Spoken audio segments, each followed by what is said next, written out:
টাক কোশ্চেনে আজকে আমরা করব হচ্ছে ইম্পারেটিভ সেন্টেন্সের প্রথম পার্টটা। চলে যায়। ইম্পারেটিভ নিয়মটা ছিল বাক্যটা লেটস বা লেটার্স দিয়ে শুরু হয়, তাহলে কি করব? শ্যাল উই করব। কি করব স্যার? শ্যাল উই, তাই না? লেটস বা লেটার্স দিয়ে শুরু হলে শ্যাল উই করব। এই যে লেটস বা লেটার্স হলে কি হবে? তাহলে শ্যাল উই হবে। হ্যাঁ, তারপরটা কি বলেছি আমরা? কিন্তু ইম্পারেটিভ সেন্টেন্স যদি কাইন্ডলি দিয়ে শুরু হয়, প্লিজ, কাইন্ডলি, ভার্বের প্রেজেন্ট ফর্ম দিয়ে শুরু হয়, ডন্ট দিয়ে শুরু হয়, বা let me, late her, let them, তাহলে কি হয়? তাহলে কিন্তু উইল ইউ হবে। তাহলে কি হবে? উইল ইউ হবে। যেমন kindly do me a favour, এটা কি হবে স্যার? উইল ইউ হবে। Will you. ওই যে বললাম ইম্পারেটিভ দুটো নিয়ম আমরা অ্যাপ্লাই করবো। একটা হচ্ছে যে লেটস বা লেটার্স দিয়ে শুরু হলে শ্যাল উই করবো, আর ভার্ব ওয়ান তোমার ডন, প্লিজ, কাইন্ডলি বা let him, let her, let them দিয়ে শুরু হলে উইল ইউ করবো। Good. Kindly do me a favour, will you হয়ে গেল। কথা হচ্ছে এখানে এই বাক্যটা না বোধক করে করা যায়, কিন্তু kindly do me a favour won't you, তাহলেও করা যায়। তোমরা সেভাবেও করতে পারো। তো ঝামেলা করার দরকার নেই, দুটো নিয়ম অ্যাপ্লাই করো, সবগুলো বাক্যই প্রপারলি তোমরা করতে পারবে। ঠিক আছে? Don't make a noise, verb one দিয়ে শুরু হয়েছে, তাহলে কি হবে বলো তো? উইল ইউ হয়ে গেল। কি হয়ে গেল? Will you. Never tell a lie, এটাও কি হলো? উইল ইউ হয়ে গেল, তাই না? লেট মি গো হোম, ওই যে বললাম let me, late her, let them হলে কি হবে? উইল ইউ করতে হবে। কি করতে হবে? Will you. Please help the wounded man, এটাও কি করতে হবে? উইল ইউ করতে হবে না? আচ্ছা, উইল ইউ করে দাও। ঠিক আছে? Let them give some food, ওই যে বললাম late him, let her, let them, তাহলে কি হবে? উইল ইউ হবে, তাই না? বসিয়ে দাও, উইল ইউ বসিয়ে দাও এখানে। Okay, good.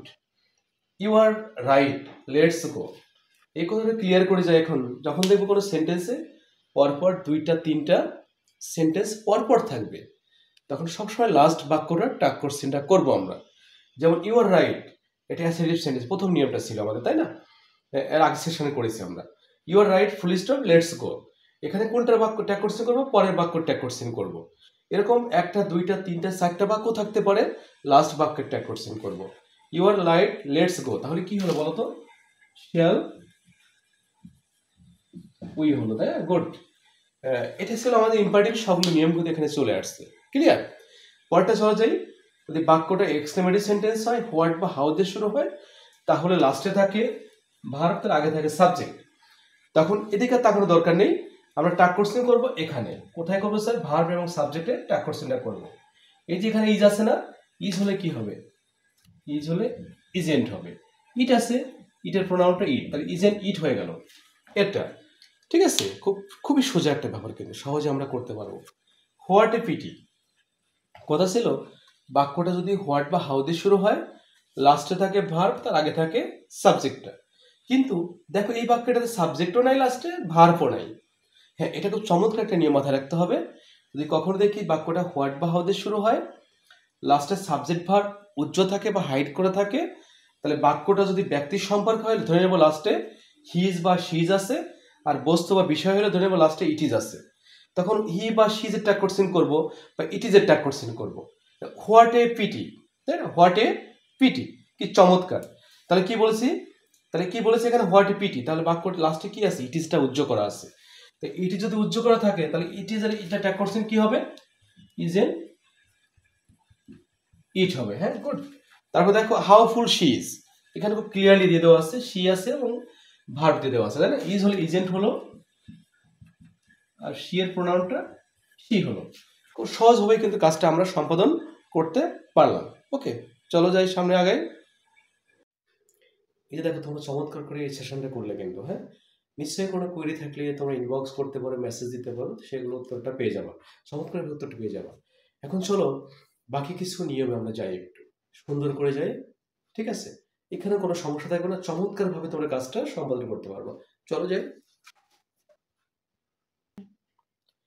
এই যে দেখো আমাদের নিয়ম ছিল এভরি প্লাস নাউন থাকলে বা নো প্লাস নাউন থাকলে, কি থাকলে স্যার? যদি এভরি থাকে, এভরি প্লাস নাউন থাকলে, হ্যাঁ, বা নো প্লাস নাউন থাকলে, কি হলো? কি বলেছি আমরা? এভরি প্লাস নাউন থাকলে বা নো প্লাস নাউন থাকলে তখন ট্যাগের সাবজেক্টটা দে হয়ে যাবে। কি হয়ে যাবে স্যার? আর তখন ভার্বটা বহুবচন হয়ে যাবে, অর্থাৎ দের সঙ্গে কখনো সিঙ্গুলার ভার্ব যায় না। তখন কি হয়ে যায় বলতো?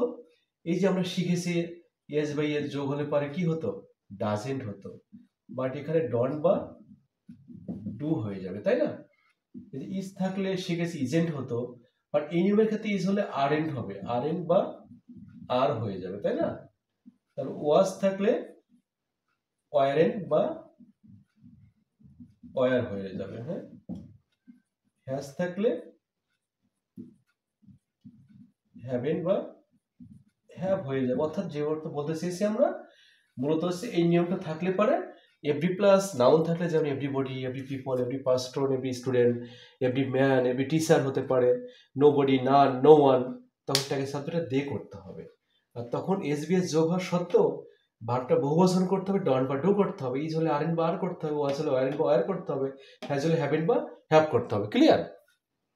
তাহলে দেখো কি হলো বলতো, এই যে এসবিএস যোগ হওয়ার সত্ত্বেও কি হলো, এখানে ডন বা ডন্ট হয়ে গেল, হ্যাঁ বোধক ছিল না বোধক করলাম, আর এভরি হওয়ার কারণে কি হয়ে গেল? দে হলো। কি হলো স্যার? তাহলে ডন্ট দে হলো। নোবডি অ্যাভয়েডস ডেট, এটা ডু দে হলো। ডু দিটা কেন হলো? একেতে নোবডি আছে, তারপরে নোর সঙ্গে নোবডির সঙ্গে নো আছে, বাঁকুড়া না বোধক ট্যাগ করছে, হ্যাঁ বোধক করবো।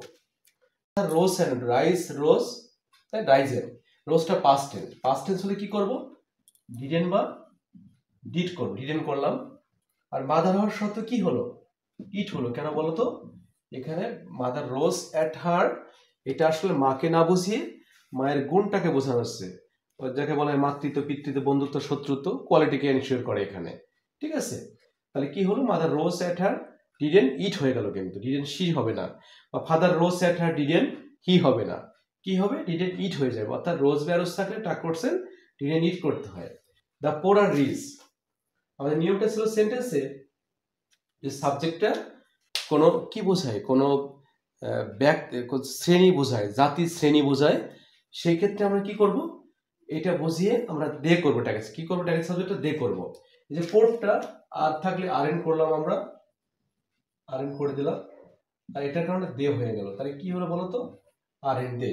পোর বলতে একজন পোর না, পোর বলতে সমস্ত পোরকে বোঝানো হচ্ছে, অর্থাৎ জাতির শ্রেণী সম্প্রদায় হলে ট্যাগের সাবজেক্ট দে করতে হয়। এটা হচ্ছে বিষয় ছিল আমাদের।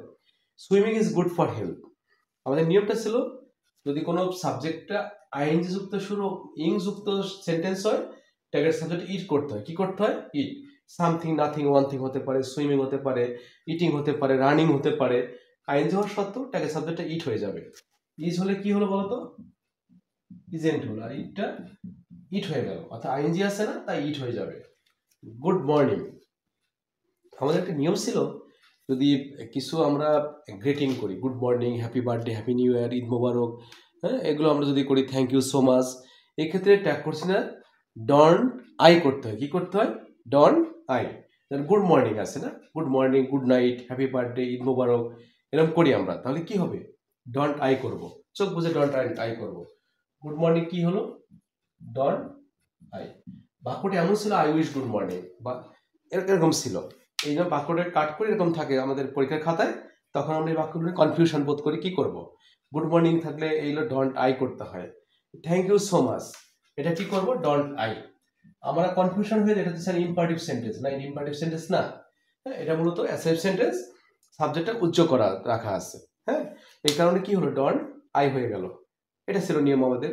আরেকটা নিয়ম ছিল আমাদের, যদি কোনো সেন্টেন্সে দেখবো যে I, we, he, she, it, you, I, we, he, she, you, it, they, এরম দিয়ে একটা ইনভার্টেড কমা দিয়ে বলা থাকে ইজ এ প্রোনাউন, তখন এই আই, উই, হি, শি আর ব্যক্তিকে না বুঝিয়ে এটা মূলত আসলে একটা অ্যাবস্ট্রাক্ট বিষয় হয়ে যায়, তাই এটাকে সাবজেক্ট ইট করতে হয়। ইজ আসলে ইজ হলে কি হবে? ইজটা বসিয়ে দিলাম, আর এটা কি হয়ে গেল? ইট হয়ে গেল, ইজেন্ট ইট। ঠিক আছে? We so that industry is the কি টু সাকসেস। যদি বাক্যটা কমপ্লেক্সিভ মোডে থাকে, তাহলে যদি এখানে দ্যাট দেওয়া থাকে, আমরা যে কাজটা করব, দ্যাটের পরে কোশ্চেন ট্যাগ কোশ্চেনটা করব। যদি এখানে দ্যাট না থাকতো, তাহলে আমরা এই অংশের ট্যাগ কোশ্চেনটা করতাম। ঠিক আছে? এই দ্যাট থাকার কারণে আমরা পরে অংশের ট্যাগ কোশ্চেনটা করব। We so that industry is the কি টু সাকসেস। তাহলে কি হলো বলতো? ইজ আছে, ইজেন্ট হলো, কি হলো, ইজ আছে, ইজেন্ট ইন্ডাস্ট্রি বস্তুগুলো কি ইজেন্ট ইট হয়ে গেল, ঠিক আছে। The chairman and the secretary went to Singapore. চমৎকার একটা ব্যাপার কিন্তু। যখন দুইটা সাবজেক্ট, দুইটা তোমার পদবিযুক্ত দুটো শব্দ, পদবিযুক্ত দুটো শব্দ যখন অ্যান্ড দিয়ে যোগ করা থাকবে, অ্যান্ড দিয়ে, এবং অ্যান্ডের পরে যখন আর্টিকেল থাকবে, তখন বুঝে নিব দুইটা পদ দুইটা, ব্যক্তিও দুইজন। বাট যখন দুইটা পদবিযুক্ত ওয়ার্ড অ্যান্ডে যুক্ত হবে, অ্যান্ডের পরে আর্টিকেল না থাকবে, তখন নিশ্চিত হয়ে যাব যে পদ দুইটা বাট ব্যক্তি হচ্ছে একজন। তো একই ব্যক্তি, ধরো মসজিদ কমিটির সভাপতি, সে আবার গ্রাম পঞ্চায়েতের তোমার সেক্রেটারি, এমন হতে পারে না, হতে পারে কিন্তু।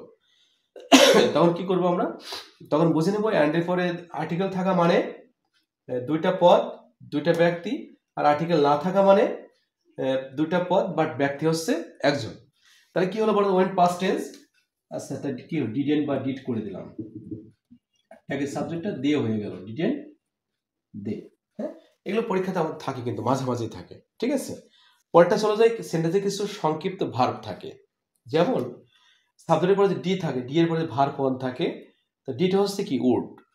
এই ডি এর পরে যদি ভার্ব থ্রি থাকে, যাকে বলি পাস্ট পার্টিসিপল ফর্ম, তো ডিটা হবে হ্যাড, ক্লিয়ার।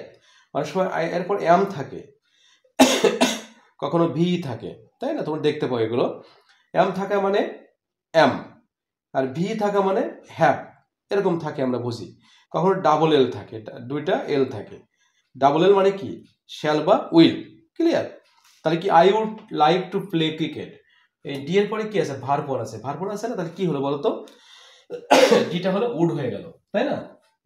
যদি ভার্বের পাস্ট টেন্স থাকতো, পার্টিসিপল থাকতো, তাহলে কি হতো, তাহলে আমাদের এখানে হ্যাড হয়ে যেত, আই উড লাইকড হতো, তাই লাইক, তাহলে কি করতাম এখানে, উড ডিটাকে কি প্রোনাউন্স করতাম, আই হ্যাড লাইকড হতো, তখন এখানে হ্যাডেন হতো কিন্তু, এরকম ছিল। কখন এখানে ভি থাকে, ভি মানে হ্যাভ, কখনো এস থাকে, এস থাকে মানে হচ্ছে কি, ইজ বা হ্যাজ বোঝায়, এরকম থাকে। অনেক সময় পাবো আমরা এই সংক্ষিপ্ত ভার্বগুলো পাবো, এটা আমরা প্যাটার্ন থেকে বুঝবো যে এখানে কোন ভার্বটা দিয়ে ইউজ করা আছে। He let me enjoy the show, এটা চমৎকার একটা নিয়ম। দেখো, কখনো সেন্টেন্সে যে ভার্বগুলো তিনটা ফর্মে এক, cut cut cut, put put put, read read read, এরকম শব্দগুলো আছে না, তখন দেখবো যদি একই সাবজেক্টের থার্ড পার্সন সিঙ্গুলার নাম্বার সত্ত্বেও এর সঙ্গে এসবিএস যোগ হয় নাই, তো নিশ্চিত হয়ে যাবো এখানে পাস্ট টেন্স ইউজ করে। কোন টেন্স ইউজ করা আছে, পাস্ট টেন্স। আর যখন এখানে দেখবো এটা সিঙ্গুলার নাম্বার হওয়ার সত্ত্বে এসবিএস যোগ হয়েছে, তখন কিন্তু এটা কি হয়ে যাবে, ডাজেন্ট হয়ে যাবে। এই যে দেখো এখানে, he let me enjoy the show, he let me enjoy the show, এখানে হির উপরে লেটস হওয়ার কথা ছিল, যখন লেট হয়েছে তার মানে লেট লেট লেট, তিনটা ফর্মে এক, তাহলে কিন্তু কি হলো, এটা পাস্ট টেন্সে করা আছে। কোন টেন্সে করা আছে, পাস্ট টেন্সে। তাহলে কি হলো বলতো, ডিডেন্ট হি হয়ে গেল। হ্যাঁ, চমৎকার ভাবে কাজটা কিন্তু হয়ে গেল।